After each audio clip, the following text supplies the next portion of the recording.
Hi, my name is Bonnie, and if you're not familiar with what it is that I am doing, I'll give you a little bit of a background story. I have started working on what we call blessings bags, and those blessings bags are bags of goodies that we as in myself and my family, put together and gave out to homeless people. It started through Streams in the Desert Lutheran Church off of Pima Street.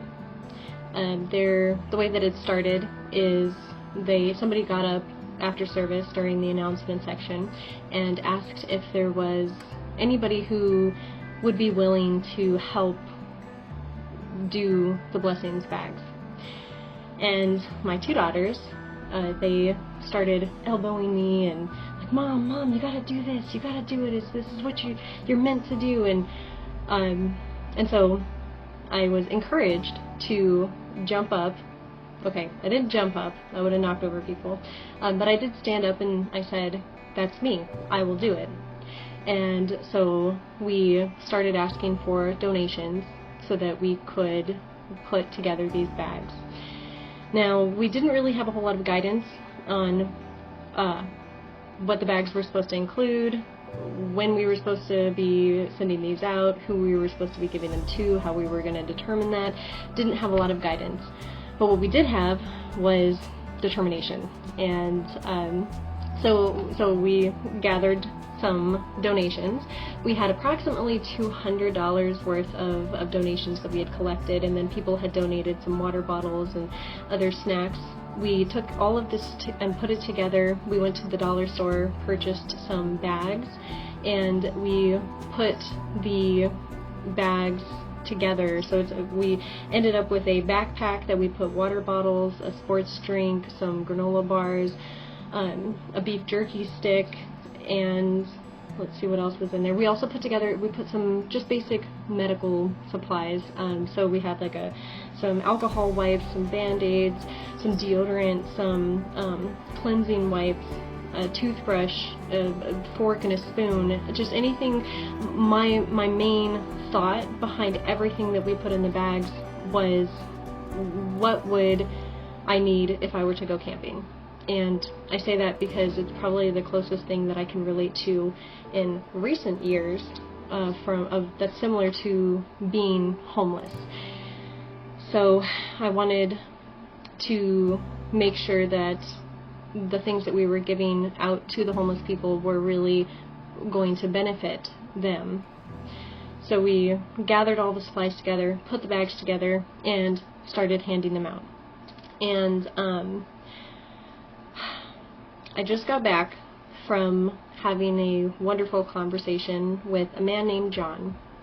John has a dog named Lily, and they were sitting outside of the PetSmart off of Pantano and Broadway, maybe? I'm not super great with street names, but I sat down, I went over to him to give him one of these blessings bags, and I just felt called to sit down with him and have a conversation.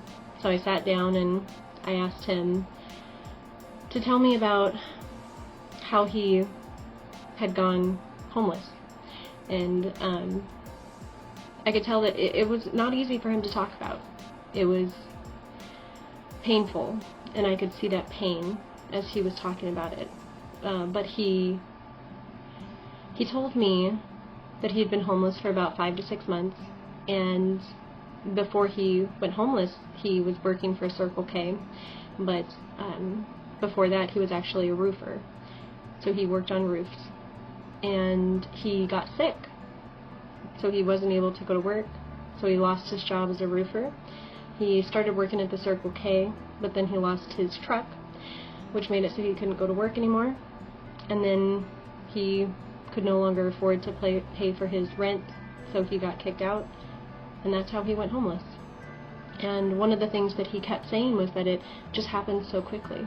And he wasn't expecting it. It just, one of the things he said was it was like a snowball effect. He just had was down on his luck, and everything just kind of snowballed. Before you knew it, or before he knew it, he was living on the streets.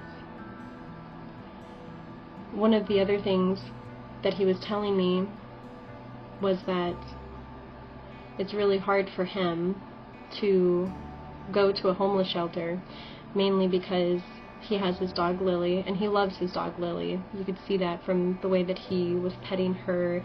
She loves him. They have a very special bond.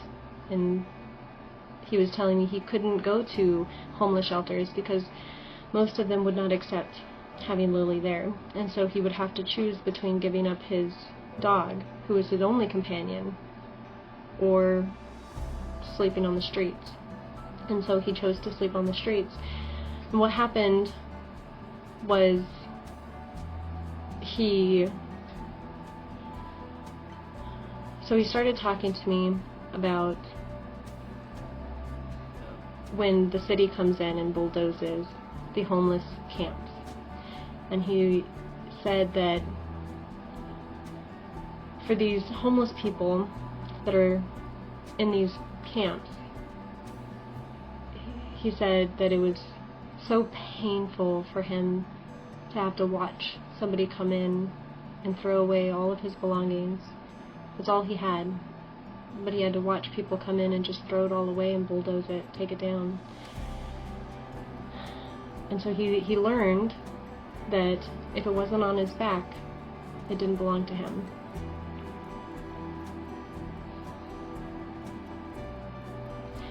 So I encourage everybody to just take a moment and think about all of the things that you have around you. Maybe you're watching this on your phone. Maybe you're watching it on your computer. Take a look around. Are you in your car? Are you at work? Maybe you're at home. Do you have a bed? Do you have a refrigerator? Or a washer and dryer? Do you have a pillow? There's so many things that we just are taking for granted. And I'm no better than anybody else, taking all of these things for granted. Having a roof over my head, having a car, having food, being able to go to the refrigerator or the pantry whenever I'm hungry and grabbing a snack. So we take all of these things that they're just part of life. But try to remember not everybody has that. And John is not a druggie. He wasn't asking for alcohol. He was completely sober. We had a very normal conversation, like I was talking to somebody I met at the grocery store, or maybe somebody at a restaurant, at a bar. I mean, it's a normal conversation. He's not mentally ill, but he is homeless. And so if you feel like we have a problem with homelessness right now, yes, we have a problem with homelessness. But it is not a problem with them, with those people. It's a problem with us. We need to do more, or to figure out how to help the people who are homeless.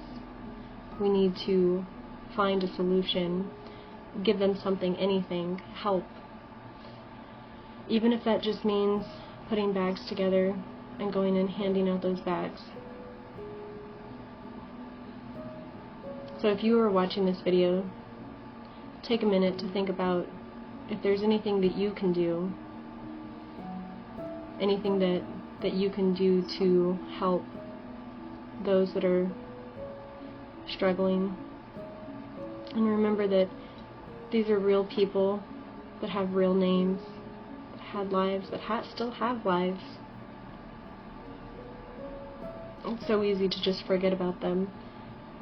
Wouldn't it be easier to just walk by, turn your face the other way, pretend it doesn't exist? It would be easier. But it doesn't help solve any of the problems. And if John has taught us one lesson that lesson would be, it can happen to anybody, and it can happen very quickly.